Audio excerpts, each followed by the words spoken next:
Hello guys, कैसे हैं आप सब दोस्तों। यदि आप नेक्स्ट ईयर 2024 में दिल्ली से डीएलएड जेबीटी कोर्स करना चाहते हैं तो इस कोर्स में एडमिशन का क्या प्रोसेस है, क्या एलिजिबिलिटी क्राइटेरिया है, आपके क्लास 12th में कितने % होने चाहिए दिल्ली डीएलएड का फॉर्म भरने के लिए, और दोस्तों आपको एंट्रेंस एग्जाम में कितना नंबर लाना होगा, ठीक है, गवर्नमेंट डाइट कॉलेज में एडमिशन के लिए, और दिल्ली डीएलएड का फॉर्म दोस्तों 2024 में कब आएगा, एंट्रेंस एग्जाम कब होंगे, और दोस्तों आप लोग डिटेल वाला सिलेबस कैसे देख सकते हो, ये भी मैं आज की इस वीडियो में आपको बताऊंगा।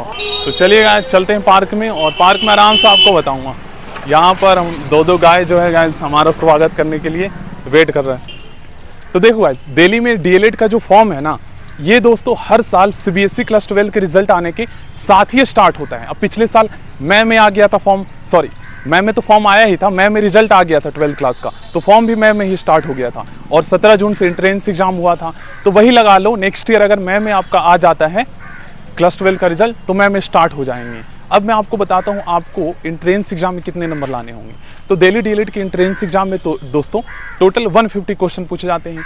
अब दोस्तों 150 में से अगर आप जनरल कैटेगरी से बिलोंग करते हो तो आपको 100 लाना होगा, ठीक है, क्योंकि दिल्ली में इतना ज़्यादा कंपटीशन नहीं है, ज़्यादातर स्टूडेंट नहीं जानते हैं दिल्ली में डीएलएड कोर्स के बारे में, ठीक है, ये एक रीज़न ये है।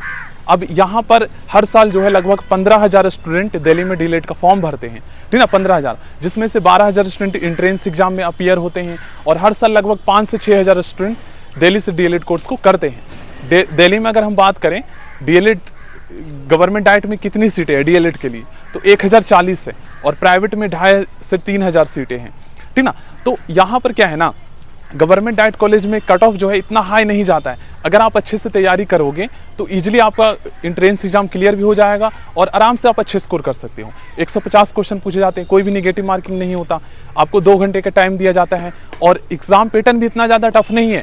मैथ के ओनली 10 क्वेश्चन, रीजनिंग के 30 क्वेश्चन पूछे जाते हैं, साइंस के 30 क्वेश्चन जिसमें फिजिक्स केमिस्ट्री बायो के 10-10 होते हैं, सोशल साइंस के 30 क्वेश्चन पूछे जाते हैं, जिसमें से दोस्तों आपके जो है वही 10-10 क्वेश्चन होंगे सोशल साइंस में, जैसे ज्योग्राफी हो गया, उसके बाद आपका हिस्ट्री हो गया, उसके बाद आपका इसमें पोल साइंस हो गया, इनके 10-10 होंगे। अब उसके बाद कंप्यूटर के 10 क्वेश्चन आते हैं, करंट अफेयर के 10 क्वेश्चन, इकोनॉमिक्स के 10 क्वेश्चन पूछे जाते हैं।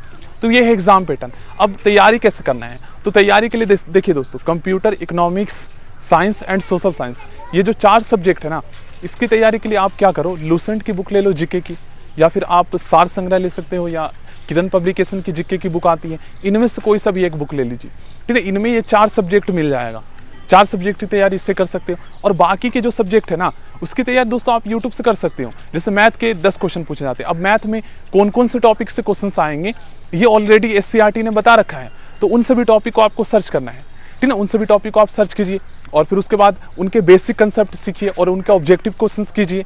इस तरीके से आपको तैयारी करना है।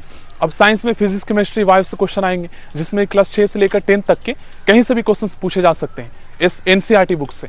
तो आप NCERT भी बुक पढ़िए साथ में, और साथ में आप जो है दिल्ली डीएलएड एंट्रेंस एग्जाम की बुक से भी तैयारी कीजिए। तो ये है तरीका। अब अगर आप दोस्तों OBC कैटेगरी से बिलोंग करते हैं, EWS से, तो कम से कम आपको जो है 150 में से आपको 85 कम मैं बोल रहा हूँ 90 आपको लाना होगा। अगर आप SC से बिलोंग करते हो तो 85, और ST के लिए 80 नंबर आपको लाना होगा। PWD के लिए जो है यहाँ पर 75 या 65 पर हो जाता है, ठीक ना। अब मैं आपको बताता हूँ गाइस दिल्ली डीएलएड का एज लिमिट क्या है। तो अगर आप दोस्तों जनरल कैटेगरी से बिलोंग करते हो तो एज जनरल, OBC, EWS इन सभी कैटेगरी के लिए 24 ईयर रखा गया है मैक्सिमम एज, मिनिमम कोई एज लिमिट निर्धारित नहीं किया गया है, 24। और जो स्टूडेंट SC, ST और PWD ओनली इन 3 कैटेगरी से बिलोंग करते हैं, मतलब PH कैटेगरी, तो इनके लिए दोस्तों 5 साल का रिलैक्सेशन मिला है, मतलब 29 ईयर्स तक कर सकते हैं, ठीक ना। और आपको कुछ भी डाउट होगा इसके रिगार्डिंग तो आप लोग पूछ लीजिएगा। बाकी आप लोग तैयारी कीजिए अच्छे से।